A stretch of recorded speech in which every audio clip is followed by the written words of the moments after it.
राधे राधे सबैजनालाई। आज हामी ब्याचलर अफ सिभिल इन्जिनियरिङको 6 सेमेस्टरको पोखरा युनिभर्सिटी सिलेबस अनुसारको आज हामी डिजाइन अफ स्टिल एन्ड टिम्बरको न्युमेरिकल यस भिडियोमा हामी डिस्कस गर्न गइरहेका छौँ। कृपया भिडियो अन्तिमसम्म हेरिदिनुहोला र भिडियो सुरु गर्नुभन्दा अगाडि यदि आज हाम्रो च्यानल मा जानकी वाइटीमा कोही नयाँ हुनुहुन्छ भने च्यानललाई सब्सक्राइब गरी नजिकैको बेल आइकन दबाउन नबिर्सिनुहोला। ल त सुरु गरौँ। सुरु गर्नुभन्दा अगाडि म तपाईहरुलाई के भन्न चाहन्छु भने भिडियो अन्तिमसम्म हेरिदिनुहोला। भिडियो बनाउन धेरै नै मेहनत लाग्छ, भिडियो अन्तिमसम्म हेरिदिनुहोला। म पनि एउटा स्टुडेन्ट नै हो, त्यसैले अब सपोर्ट गरिदिनुहोला, सब्सक्राइब गरिदिनुहोला र नजिकै बेल आइकन दबाउन नबिर्सिनुहोला। ल अब म स्टार्ट गर्छु। डिजाइन अफ स्टिल एन्ड टिम्बरको न्युमेरिकल 2019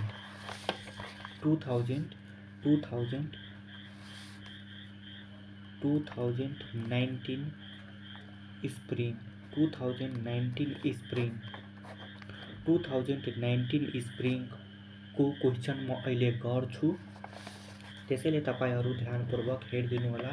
राम्ररी हेरिदिनुभयो भने तपाईहरु पनि बुझ्नुहुनेछ। तपाईहरुकै लागि भिडियो बनाइएको छु, सम्पूर्ण भिडियो हेरिदिनुहोला र सपोर्ट गरिदिनुहोला। 2019 स्प्रिङ योभन्दा अगाडि एउटा भिडियो बनाइएको थियो, त्यो भिडियो हेर्नु भएन भने यो भिडियो राम्ररी बुझिँदैन, त्यसैले त्यो भिडियो पहिला हेर्नु। अनि त्यो भिडियो हेर्नुभयो भने यो छर्लङ्ग हुन्छ। यो भिडियोमा जे कुरामा भनिएको छु त्यो कुरा कन्सेप्ट छर्लङ्ग हुन्छ, स्पष्ट तरिकाले हुन्छ। त्यसैले तपाईहरु त्यो भिडियो हेर्नु अनि त्यसपछि मात्र यो भिडियो हेर्न आइदिनुहोला। ल म स्टार्ट गर्छु। अब स्टार्ट गर्नुभन्दा अगाडि म तपाईहरुलाई क्वेसन देखाउन चाहन्छु। क्वेसनमा के भनिएको छ, क्वेसनमा के कस्तो कुराहरू बताइएको छ त्यो पहिला हेर्नु।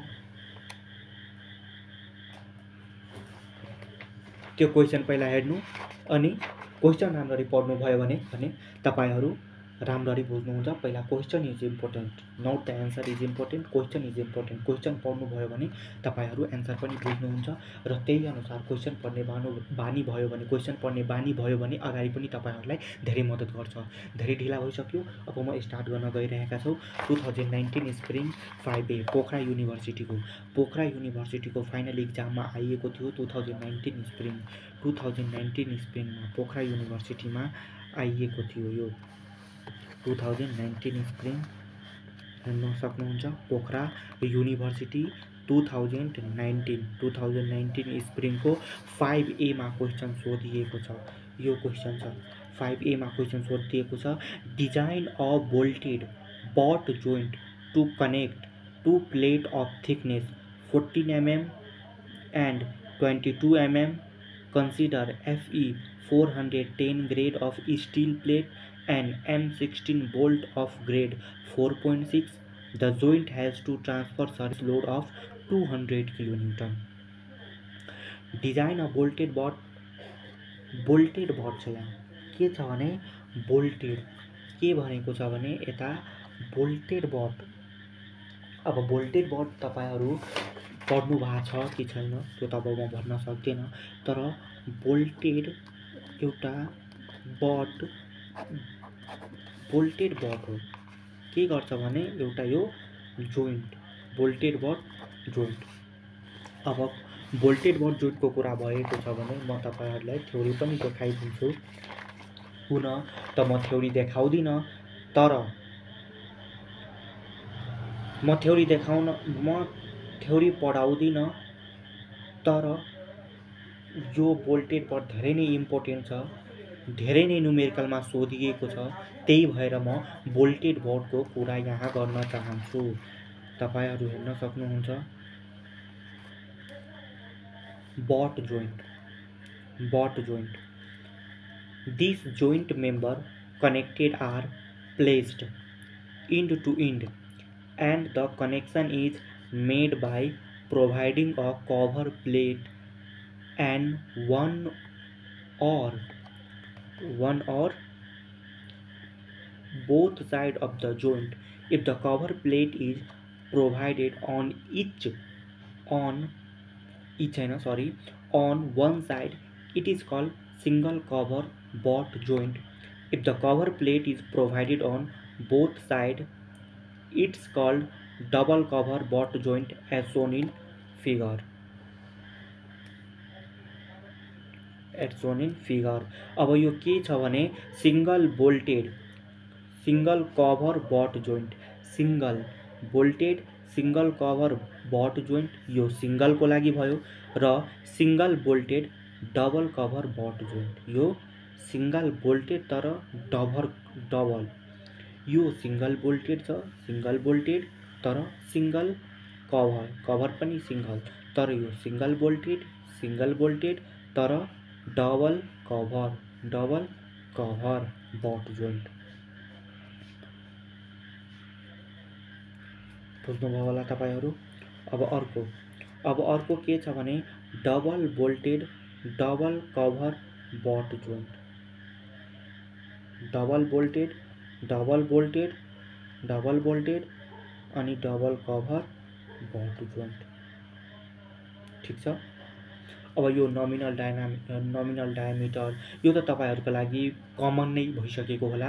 टर्म युज्ड फर बोल्ट को लागि के भन्दैछ भने nominal diameter it is the diameter of bolt before बोल्टिङ।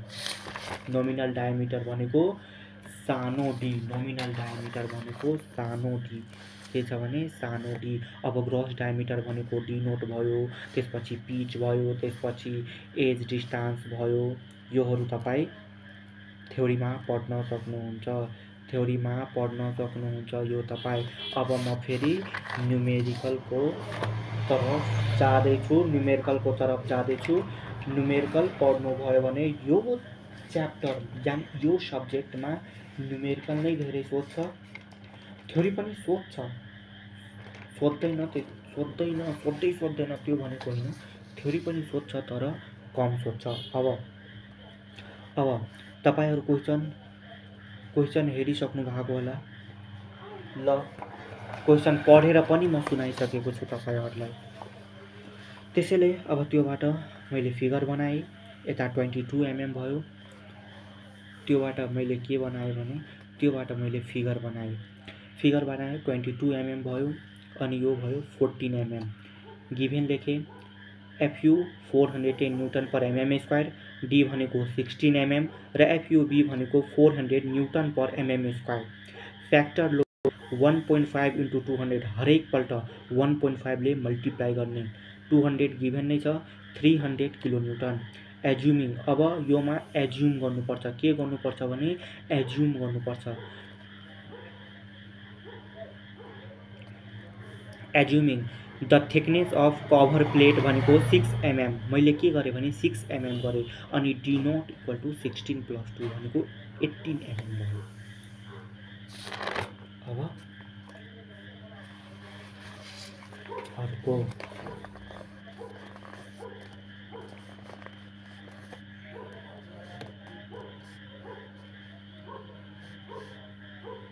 अर्को ई निकाल्न मैले के गरेको छु भने E equal to 1.5 D naught, 1.5 D naught. E भनेको 1.5 डी नोट दिएको छ, 27 mm आयो। एडप्ट कति गरे भने 30 mm एडप्ट गरे। P equal to 2.5 D.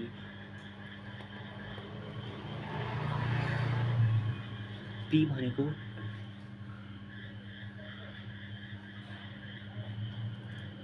P भनेको 2.5 D भयो, 40 mm भयो। 2.5 D भनेको यो तपाईहरु पनि गर्न सक्नुहुन्छ। अब के भनेको छ भने मेन यो कुरा हो, मेन यहाँ बुझ्नु भयो भने बुझ्यो, मैदानको खेलाडी तपाई नै हुनुहुन्छ। तर यहाँ बुझ्नु भएन भने केही बुझिदैन। त्यसैले यहाँ ध्यान दिनु होला, यहाँ ध्यान दिनु। यहाँ thickness of plate from bearing concentration will be list of 14 mm, 14 mm, 22 mm and 6 plus 6 12 mm भयो. will be therefore कति भयो भने 6 plus 6 12 mm, यो 12 mm भयो. अब TPK भनेको 22 minus 14, यो 22 minus 14 कहाँबाट आयो भने 22 minus 14 मैले फिगर बनाइएको थिएँ. फिगर अब क्वेसनबाटै बुझाइदिन्छु म. क्वेसनबाट के बुझ्नुहुन्छ भने हेर्नुहोस्, क्वेसनबाट 22 mm दिएको छ र 14 mm दिएको छ. यो माइनस यो गर्नुभयो भने TPK आउँछ. के आउँछ भने TPK आउँछ. ठिक छ. ठिक छ. अब TPK आयो 8 mm आयो. As the thickness of packing plate is more than 6 mm, 6 mm हामी एज्युमिङ गरेको थियो र 8 mm आयो भने the shear strength of the joint will be reduce by the coefficient. र यदि 8 mm आयो, TPK ठुलो आयो भने एज्युमिङ भन्दा थिकनेस भन्दा TPK ठुलो आयो भने बीटा PK निकाल्नुपर्छ. बीटा PK भनेको 1 minus 0.0125 TPK, 1 minus 0.0125 into TPK भनेको 8 हो, 0.9 आउँछ. यो बीटा PK को भ्यालु बीटा PK को भ्यालु 1 भन्दा जहिले पनि कम नै आउँछ. अब सेयरिङ स्ट्रेन्थ अफ बोल्ट, यो अगाडि पनि मैले पढाइएको थिएँ. सेयरिङ स्ट्रेन्थ अफ बोल्ट भनेको beta PK into FUB by √3 हेर्न सक्नुहुन्छ तपाईहरु. Beta PK into FUB by √3 gamma MB NNANB plus NSASB. यो NS को भ्यालु 0 हुन्छ. जस्तै बीटा P को भ्यालु 0.9 आयो इन्टु FUB भनेको गिभेन नै हुन्छ. यो 400 बाई √3 भनेको √3. गामा MB भनेको सबै स्टिल कोडबाट, FUB पनि स्टिल कोडबाट लिएको हो, गामा MB पनि स्टिल कोडबाट लिएको हो, 1.25 आउँछ. र NN भनेको 2 भयो र into 0.78 into pi by 4 into 16 square, किनभने D भनेको 16 स्क्वायर र किलो न्युटनमा लगाउनको लागि इन्टु 10 को पावर -3 गरिएको हो. अब बियरिङ निकाल्नको लागि के गर्छौँ भने हामी बियरिङ निकाल्न यो निकाल्नुपर्छ. E by 3 D note sub given छ, निकाल्न सक्नुहुन्छ. P by 3 D note minus 0.2 by sub given छ, निकाल्न सक्नुहुन्छ. र FUB बाई FU भनेको सब गिभेन छ, निकाल्नुपर्छ. हजुरहरू आफै मेहनत गर्नुपर्छ. मेहनत गर्नुपर्छ. अघि पनि मैले भनेको थिएँ, there is no substitute for hard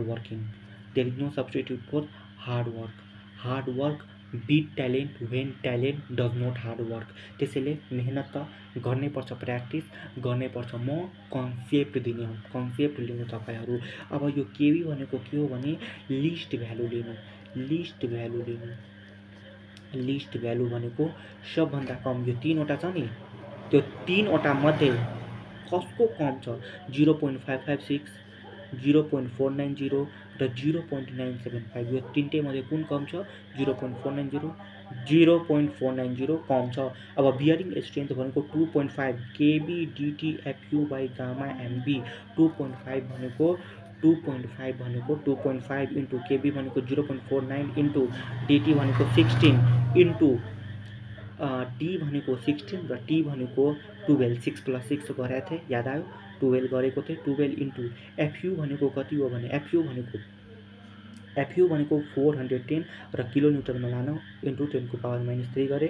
gamma MB भनेको के हो भने गामा MB भनेको निकाल्नुपर्छ स्टिल कोडबाट 1.25 आउँछ. यो याद गरे हुन्छ. गामा MB को भ्यालु याद गरेको हुन्छ. 1.25 77.1456 किलो न्युटन आयो. नोट पनि बनाउनु होला. अब strength of joint 52.15 kilo newton भयो. ठिक छ. के भने त मैले मिनिमम र मिनिमम लिनु, दुईटै मध्ये कुन मिनिमम छ? सेयरिङ स्ट्रेन्थको मिनिमम छ नि 52.15, 77.1456 भन्दा 77.1456 भन्दा कुन छ? 52.15. त्यसैले के गर्नु होला भने स्ट्रेन्थ अफ जोइन्ट लिनु सबभन्दा कम मिनिमम लिए मैले र यो मिनिमम लिनुहुन्छ भने स्ट्रेन्थ अफ बोल्ट कति आयो? Force by strength of joint र फोर्स भनेको 300. कहाँबाट आयो 300 भने हामी यहाँ निकालेको थियौँ. कहाँ निकालेको थियो भने फ्याक्टर फ्याक्टर लोड निकाल्यो 300, फ्याक्टर लोड निकाल्यो 300 निकाल्यो। अब फ्याक्टर लोड निकालिसक्यो भने फ्याक्टर लोड 300 निकालिसक्यो भने यता फोर्समा 300 राख्ने र स्ट्रेन्थ अफ जोइन्ट भनेको त 52.15 गर्ने र यति आयो। यसको मतलब कति भयो भने 6 आयो। अब यसको फिगर बनाउनुपर्छ। फिगर बनाउनको लागि के गर्नुपर्छ भने कति आयो 6 आयो भने one side 3 and other side would be 6 के भन्दैछ भने one side 3 and one side 3 यो भयो यो भयो यो भयो यो भयो यो भयो यो भयो यो भयो यो भयो यो भयो यो भयो यो भयो यो भयो। अब one side 1 2 3 1 2 3 यो फिगर बनाउनु अन्तिम बनाउनु भयो भने फुल मार्क दिन्छ। यति गर्नुभयो भने 8 मार्कमा 8 मार्क ठेक्राक्कै दिन्छ। 8 मार्कमा 8 मार्क दिन्छ। त्यसैले आजको लागि यति नै। सम्पूर्ण भिडियो हेरिदिनको लागि धन्यवाद। हस्त धन्यवाद।